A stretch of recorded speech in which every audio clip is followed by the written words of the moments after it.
Mini blog 49 লৈ স্বাগতম। বহু দিনৰ মূৰত আকৌ আহিলোঁ।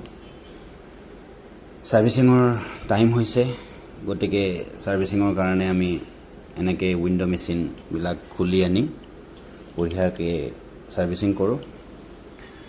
তো এনেকৈ সাৰ্ভিসিং কৰি বস্তুবিলাক ঠিক ঠাক কৰি আকৌ নেক্সট ছিজনৰ কাৰণে ষ্টাৰ্ট কৰোঁ। তো এয়া খুলি আনিলোঁ, খুলি আনি বঢ়িয়াকৈ নিট এণ্ড ক্লিন কৰি কিনে কইলত বঢ়িয়াকৈ ব্ৰাছ চাছ মাৰি, লেতেৰা সিমান হোৱা নাই, তথাপি মানে কি খুলি মেলি সাৰ্ভিসিং কৰাটো বেটাৰ হয়, কাৰণ নেক্সট ছিজনটো চলিব লাগিব। তো সেইকাৰণে আমি এনেকৈ খুলি মেলি পূৰা ডাউন দি কিনে মেচিনটো পানী মাৰি বঢ়িয়াকৈ ধুই মেলি এনেকৈ ফিটিং কৰোঁ। তো এনেকৈ ফিটিং কৰি মেচিনটো দিয়াৰ কাৰণে ৰেডি কৰিলোঁ। তো এয়া পূৰা টিপটপ হৈ গ'ল।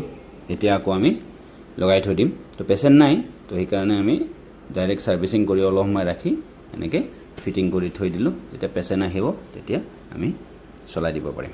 তো এনেকৈ চলাই মেলি টেষ্ট কৰি চালোঁ, অ'কে, কমপ্লেইন নাই একো, জাষ্ট সাৰ্ভিস